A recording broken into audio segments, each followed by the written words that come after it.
Muy buenas noches. A continuación, damos inicio a la evaluación final del curso de ética para pregrado propuesto por nuestra institución UNAT. A continuación, estaremos presentando una serie de videos relacionados que sustentan el reporte final del momento 3 acerca del estudio de caso de la niña M. En estos videos, primeramente les vamos a hablar acerca del estudio de caso, de qué se trata el estudio de caso de la niña M. Luego les hablaremos acerca de los postulados sobre la doctora Adela Cortina, el doctor Rodolfo Arlan y el doctor Víctor Claudio, quienes nos hablan acerca de la ética y la moral y qué relación tiene esto con el estudio de caso. Finalmente, les estaremos proponiendo unas alternativas de solución para el estudio de caso que nos compete, el de la niña M. Muchísimas gracias, esperamos que sea de su mayor agrado.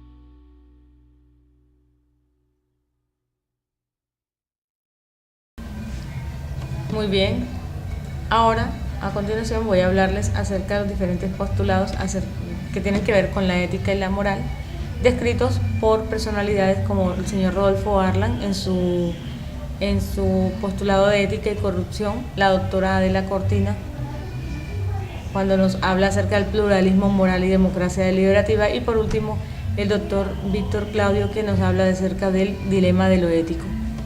Comenzaremos con el doctor Roberto Arlan. Él nos dice que la ética trata sobre los principios del deber hacer, mientras que la moral modela esa ética en costumbres, modos y maneras de hacer. Resumiendo, la moral es lo que se practica y la ética piensa cómo debe ser esa moral. Partiendo de este concepto vemos claramente de qué se trata la ética, pero existe una duda. ¿Se lleva a cabo o se practica realmente esa moral en nuestros países latinoamericanos? Para ser más específicos, especialmente en el nuestro, Colombia, que es donde vivimos. El autor nos comenta que existen dos sistemas normativos, uno que se supone que se aplica y que las élites alaban de la boca para afuera, o sea, las normas míticas, y otro muy distinto que es el que se aplica en la realidad, el código práctico.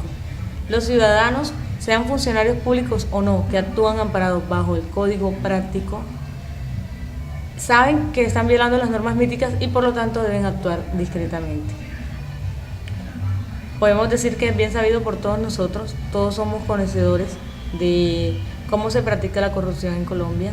Lo vemos diariamente, lo vemos en las noticias, en la radio, lo vemos en internet, cada escándalo que tiene que ver con el narcotráfico, que tienen que ver con los entes gubernamentales, sus escándalos que traen la corrupción y su relación con el déficit de valores, como lo menciona el doctor Roberto Arlan, con el poder al dinero, el crimen organizado, la debilidad de los mismos mecanismos de control, con la falta de rendición, etc.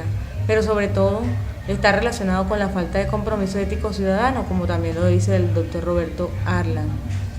Todos hemos vivido en nuestra patria muchas dificultades y que tienen que ver mucho con esto, con la falta de compromiso ético ciudadano, con la falta de interés por colaborarnos y ayudarnos entre todos.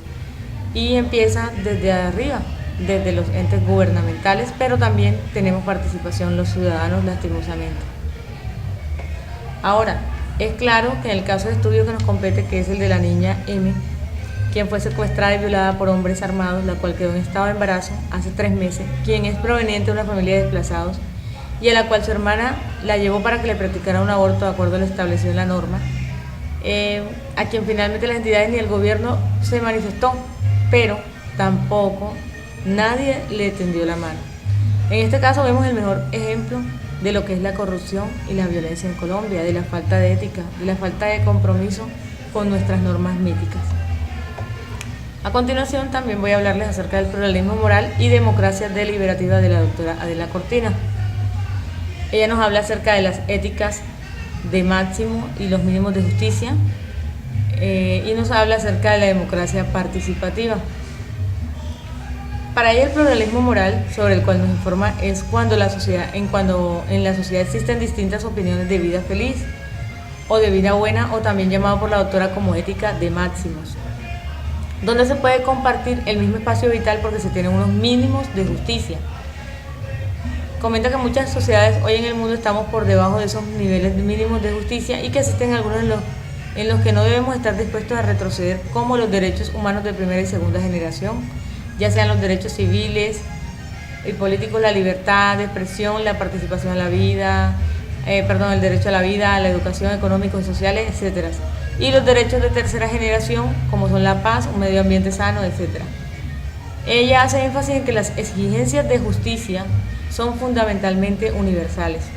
Es decir, cuando alguien reclama algo que es injusto, no solo lo reclama para sí mismo, sino que lo reclama generalmente para toda la humanidad. Entonces, las exigencias de justicia son fundamentalmente universales, como lo dice la doctora Adela Cortina.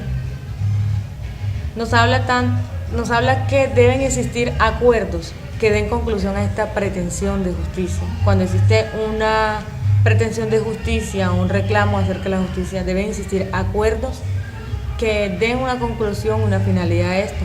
Nos menciona los contenidos y las normas que se deben universalizar, es decir, después que se llega a un acuerdo para que la justicia se concluya, eso debe ser universalizado.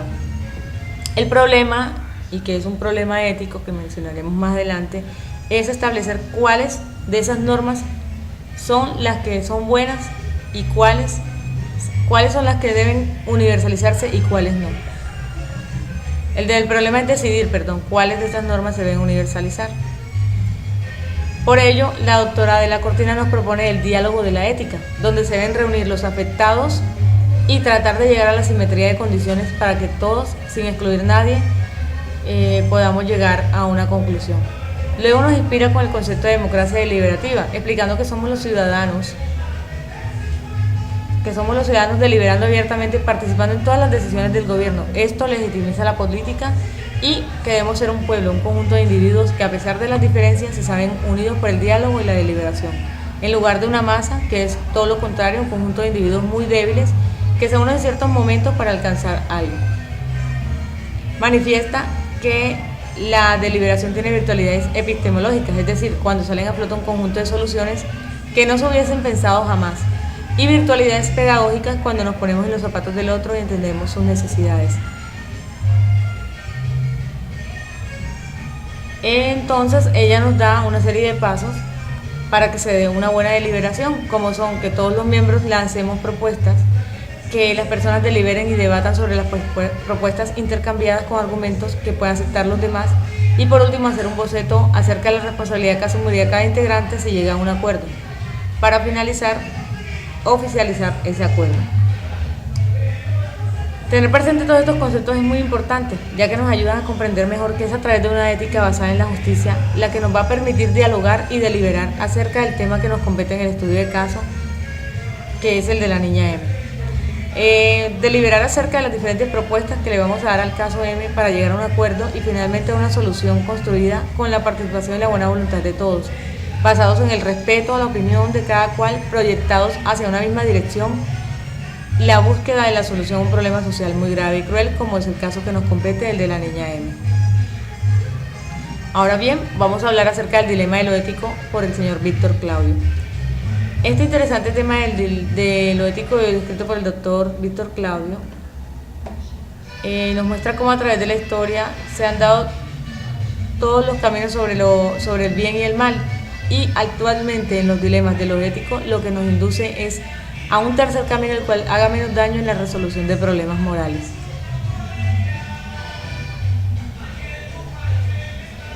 Se expone como una propuesta a resolver esos dilemas basados en saber manejar las emociones, siendo objetivos, pero siempre buscando la solución de problemas o la reducción de daño que estos nos puedan causar o puedan causarle a los demás.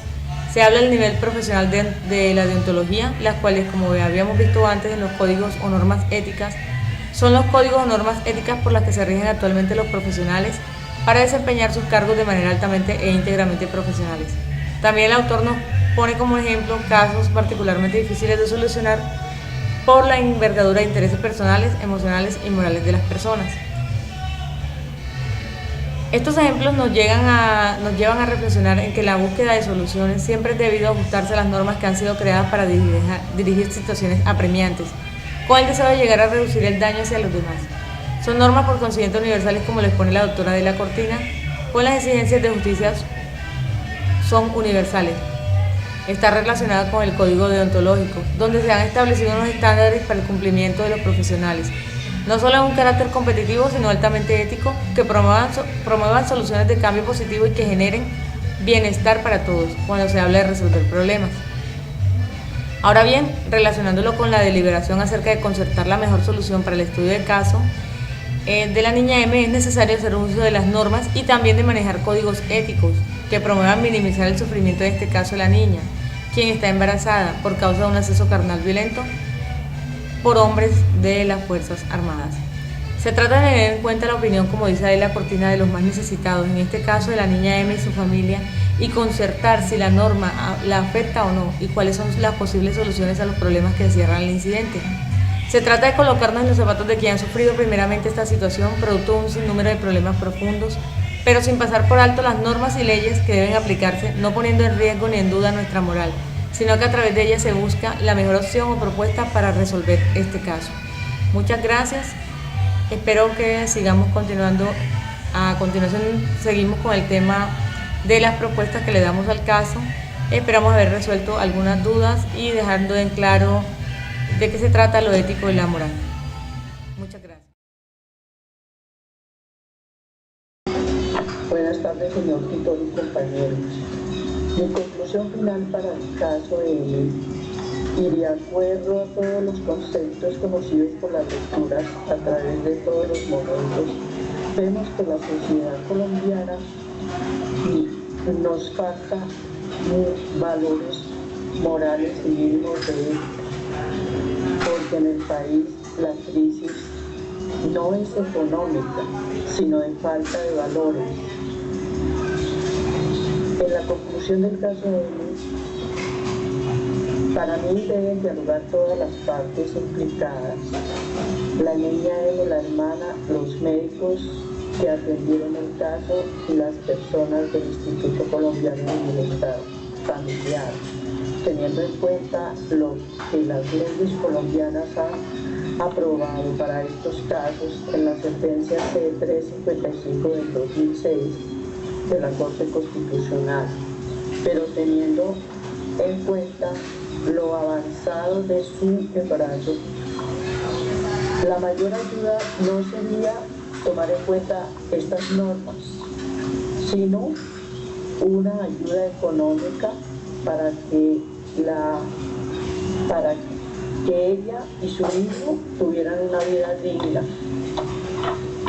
La sociedad colombiana debemos cambiar la indiferencia en los casos de violación a menores, porque si aceptamos estas situaciones, se vuelve costumbre en la sociedad, una terrible costumbre que no es buena. Al menos debemos respetar los derechos humanos y los derechos a los niños. Como solución final propongo que se reúnan las partes a dialogar deliberadamente y las instituciones que imparten la educación, iniciar con valores morales, buenas costumbres, ética, para cambiar la sociedad de hoy y evitar estos problemas sociales en toda la vida nacional.